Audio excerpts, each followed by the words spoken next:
Hello বন্ধুরা, আসসালামু আলাইকুম। স্বাগতম জানাচ্ছি আমার চ্যানেলে। তো বন্ধুরা, আজকে মূলা এবং মূলা শাকের একসঙ্গে দারুণ একটা রেসিপি দেখাবো। তো বন্ধুরা, বাজার থেকে যেভাবে কিনে নিয়ে আসছি সেভাবেই কিন্তু এখানে এখনও বাঁধা রয়েছে। তো প্রথমে আমি কি করব, মূলা এবং মূলার শাকগুলোকে আলাদা করে নেব। চলুন দেখে নেওয়া যাক। তো আমি এখানে একটা বোর্ড নিয়ে নিয়েছি, আর তারপরে আমি একটা ছুরি নিয়ে নিয়েছি। এগুলোকে আলাদা করে নেব এভাবে। কিন্তু আমি শাকগুলোকে এখনও ধুইনি, আগে আমি কেটে নেব, তারপরে ধুবো।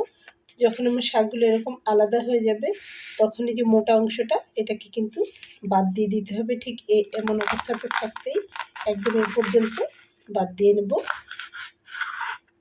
নিয়ে আমি বাকি অংশটা কাজে লাগাবো। এই যে এগুলোকে এভাবে সব করে নিতে হবে। তো আরও একটু দেখিয়ে দিচ্ছি। এখানে নিয়ে নিলাম মূলাটা, কেটে নিলাম, এটা বাদ দিয়ে দেবো এবং ডাঁটাগুলো যেভাবে বাদ দিয়ে দেবো। শুধু এরকম যে পাতা শাকটা আর কি, সেগুলোই আমার কাজে লাগবে। তো এইভাবেই সবগুলোকে আমি করে নেব।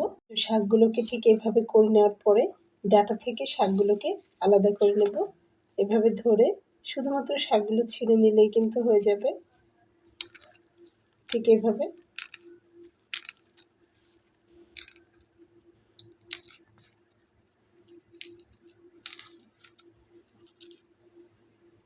এই যে জাস্ট এইভাবে শুধু পাতাটা নিয়ে নিতে হবে, শাকটুকু। এই যে শীষগুলো আছে এগুলোকে ফেলে দিতে হবে।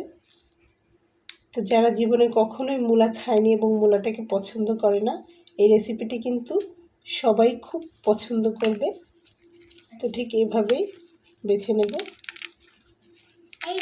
দেখুন, শাকগুলোকে ঠিক এভাবে ছাড়িয়ে নিয়েছি। আরও একটু দেখিয়ে দিচ্ছি। এই দেখুন ডাঁটাগুলো, ডাঁটা থেকে শাকটাকে ছাড়িয়ে নিয়েছি জাস্ট। তো এখন এগুলোকে ধুয়ে নিতে হবে খুব ভালোভাবে, বেশি করে পানি দিয়ে। আর সঙ্গে নিয়ে নেব একটা মাত্র মূলা। এই যে দেখুন, তো আমি এখানে হাফ কেজি পরিমাণ মূলা শাক নিয়ে নিয়েছি। তার সঙ্গে আমি একটা মূলা এখানে ছিলে নিয়েছি। মাথার দিকটা বাদ যাবে, এখনও পর্যন্ত রেখেছি দেখানোর জন্যে। তো মূলাটাকে কিন্তু খুব ভালোভাবে আমি ছিলে নিয়েছি। তো এখন শাকটাকেও ধুয়ে নেব, মূলাটাকেও ধুয়ে নেব। তো আমি এখানে শাকগুলোকে খুব ভালোভাবে ধুয়ে পানিটা ঝরাতে দিয়েছি। আর এখানে আমি নিয়ে নিয়েছি কিছু রসুনের কোয়া, আর 1 ইঞ্চি পরিমাণ আদা, আর এখানে নিয়ে নিয়েছি 4টা কাঁচামরিচ। আর এখানে একটা মূলাকে আমি রিং রিং করে কেটে নিয়েছি, গোল গোল করে যেটাকে বলে আর কি। তো এখন আমি এখানে এগুলোকে একসঙ্গে ব্লেন্ড করে নেব, মূলাটা বাদে জাস্ট। শাক আর এখানে হচ্ছে গিয়ে রসুন, আদা এবং কাঁচামরিচ, এগুলো একসঙ্গে আপনারা শিলপাটায় বেটে নিতে পারেন, আবার ব্লেন্ডারও ব্লেন্ড করে নিতে পারেন। তো দেখুন, আমি একবারে দেখিয়ে দিচ্ছি, আশা করি বুঝতে পেরেছেন এই পর্যন্ত। তো এই যে এখানে আমি ব্লেন্ড করে নিয়েছি। আর এই রেসিপিটি তৈরি করার জন্য আমার যে মশলাগুলো লাগবে আমি একবারে দেখিয়ে দিচ্ছি। তো এখানে আমি নিয়ে নিয়েছি একটা পেঁয়াজ কুচি করে নেওয়া, এখানে নিয়েছি রসুন কুচি করে নেওয়া, এখানে নিয়েছি 2টা লাল মরিচ অর্ধেকটা করে, এখানে নিয়ে নিয়েছি হাফ চা চামচ পরিমাণ গোটা জিরা, এখানে নিয়ে নিয়েছি হাফ চা চামচ পরিমাণ সরিষা। আর লাগবে হচ্ছে টমেটো। আপনারা চাইলে টমেটো কুচি করে দিয়ে নিতে পারেন, অথবা আমার মতো এরকম টমেটো কেচাপও দিয়ে নিতে পারেন। আর অবশ্যই এখানে সরিষার তেল ব্যবহার করতে হবে। আমি এখানে সরিষার তেল নিয়ে নিয়েছি বন্ধুরা। তো চলুন এখন আমি রান্নাটা করে দেখাই। তো আমি এখানে একটা ফ্রাই প্যান দিয়ে নিয়েছি, এটা আমার গরম হয়ে গেছে। তাতে এখন আমি সরিষার তেল দিয়ে নেব। তো এখানে সরিষার তেল প্রায় 3 টেবিল চামচ পরিমাণ সরিষার তেল হবে। আমার যতটা শাক তার উপর নির্ভর করে আমি নিয়ে নিয়েছি। তো এখন আমি এর ভেতরে দিয়ে নেব হাফ চা চামচ পরিমাণ গোটা জিরা, আর দিয়ে নেব হাফ চা চামচ পরিমাণ সরিষা।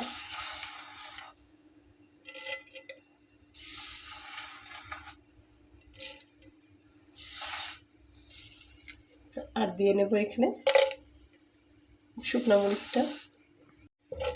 তো বন্ধুরা, এটাকে একটু ভাজা ভাজা করে নিতে হবে।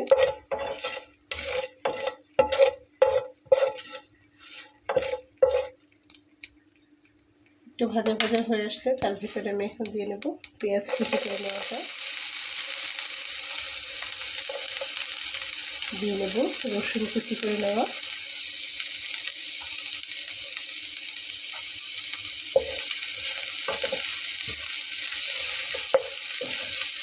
ভালো করে একটু নেড়ে চেড়ে নেব। এটা বেশ হালকা একটু লাল লাল হয়ে আসবে।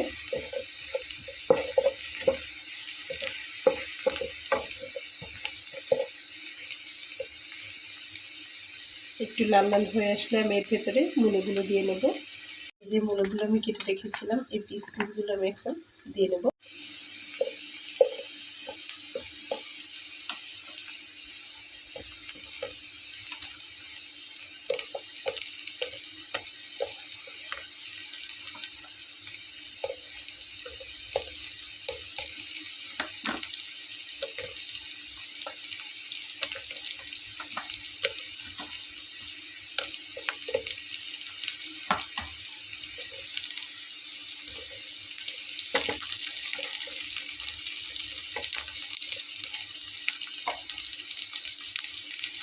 আর উপর থেকে আমি দিয়ে নেব স্বাদ অনুযায়ী লবণ,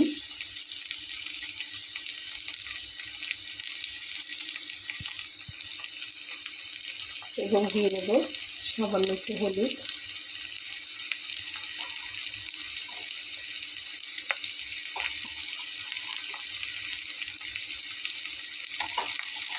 খুব ভালোভাবে এর সঙ্গে নেড়ে ছেড়ে একদম ভাজা করে নেব।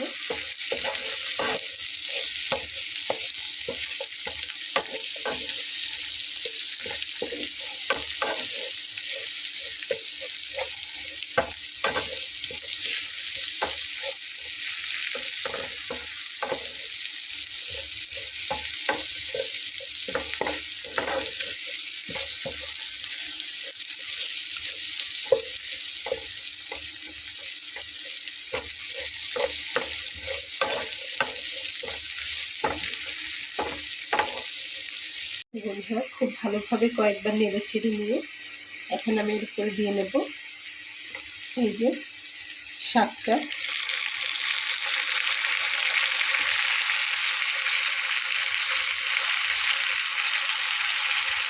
যেটা আমি ব্লেন্ড করে নিয়েছিলাম, এটা ব্লেন্ড করে নেওয়ার সময় কিন্তু এটার ভেতরে কাঁচামরিচ দিয়েছি, আদা দিয়েছি এবং রসুন দিয়েছি। এটা দিয়ে দিলাম।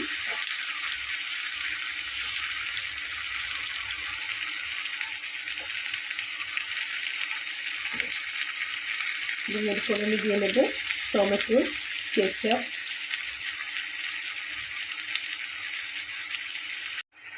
এবং তারপরে আমি এখানে দিয়ে নেব একটু লাল মরিচের গুঁড়া। ঝালটা আপনারা আপনাদের নিজস্ব স্বাদ অনুযায়ী দেবেন। তারপরে আমি একটু দিয়ে নেব ধনিয়ার গুঁড়া, আর একটু দিয়ে নেব জিরার গুঁড়া। তারপরে খুব ভালো করে একসঙ্গে কষিয়ে নেব।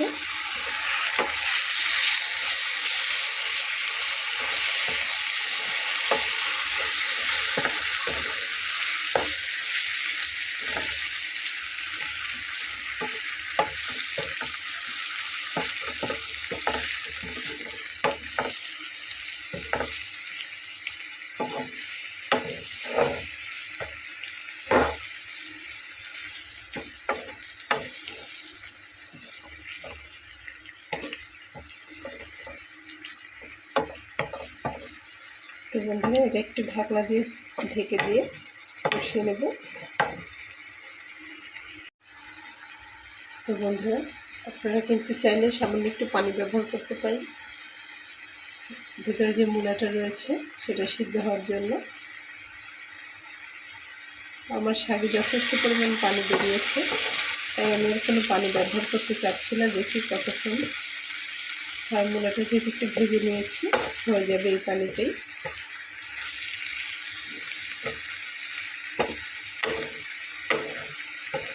ঠিক আছে, এটাকে আমি এভাবে ঢাকনা দিয়ে হতে দেব। তো বন্ধুরা আমি এখন একটু ঢাকনাটা সরিয়ে দেখব। তো দেখুন পানি ছাড়াই কিন্তু আমার রেসিপিতে সিদ্ধ হয়ে গেছে। এটা খুব ভালো করে ভাজা করে নিতে হবে। একটু ভাজা হলে ভালো লাগবে, তবে পুড়ে না যায়।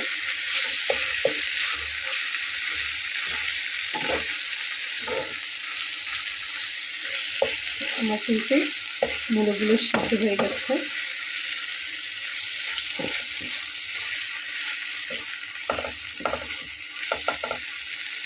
তো বন্ধুরা, বাসায় একদিন এভাবে করে দেখবেন। যে কখনো মূলার তরকারি পছন্দ করে না, সেও গামলা ভাত খেয়ে নেবে।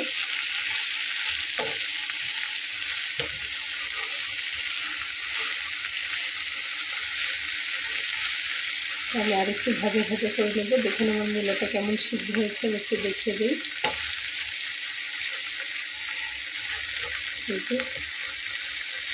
একদম সিদ্ধ হয়ে গেছে। এই যে কিছু ভাজা করে তারপরে নামাবো।